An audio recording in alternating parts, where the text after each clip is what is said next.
Innova Crysta top end model. இதுல கஸ்டமரோட complaint என்ன பாத்தீங்கன்னா, இந்த ஆடியோ சிஸ்டம் வந்து ஒர்க் ஆகல.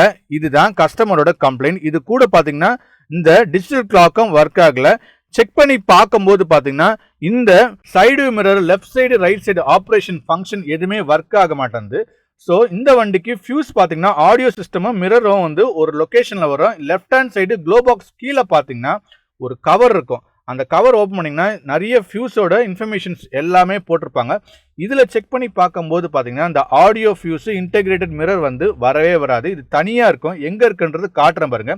ஸோ இந்த glow box side left side கார்னரில் பார்த்தீங்கன்னா ஒரு ஃபியூஸ் ஒரே ஒன்று வரும், 5 ஆம்ஸ் ஃபியூஸு. அதுதான் ஆடியோ ஃபியூஸ். இப்போ ஃபியூஸ் செக் பண்ணி பார்க்கும்போது பார்த்தீங்கன்னா ஒரு சைடு லைன் வருது, இன்னொரு சைடு லைன் வரல. ஸோ இந்த வண்டிக்கு இந்த ஃபியூஸ் வந்து போயிருக்கு.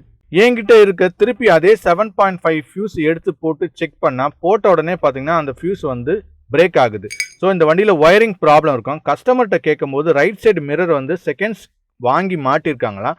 மாட்டினதுக்கு அப்புறம் தான் இந்த ப்ராப்ளமே வந்திருக்கான். ஸோ இதனால என்ன பண்ணனா, ரைட் சைடு டோர் பேட்ல வர மிரர்ல வர கப்ளரை கழட்டி விட்டுட்டு ஃபியூஸ் போட்டு செக் பண்ணி பார்க்கும்போது பார்த்தீங்கன்னா அந்த ஃபியூஸ் வந்து போகவே இல்லை. ஆடியோ சிஸ்டம் வந்து கரெக்டாக ஃபங்க்ஷன் ஆகுது. ஸோ இந்த வண்டிக்கு ஒயரிங்லாம் வந்து கரெக்டானதாக கொடுத்து அதே 5 ஆம்ஸ் போட்டு திருப்பி ஆடியோ செக் பண்ணால் ஆடியோ சிஸ்டம் வந்து கரெக்டாக ஃபங்க்ஷன் ஆகுது. மிரரும் கரெக்டாக ஆப்ரேட் ஆகுது.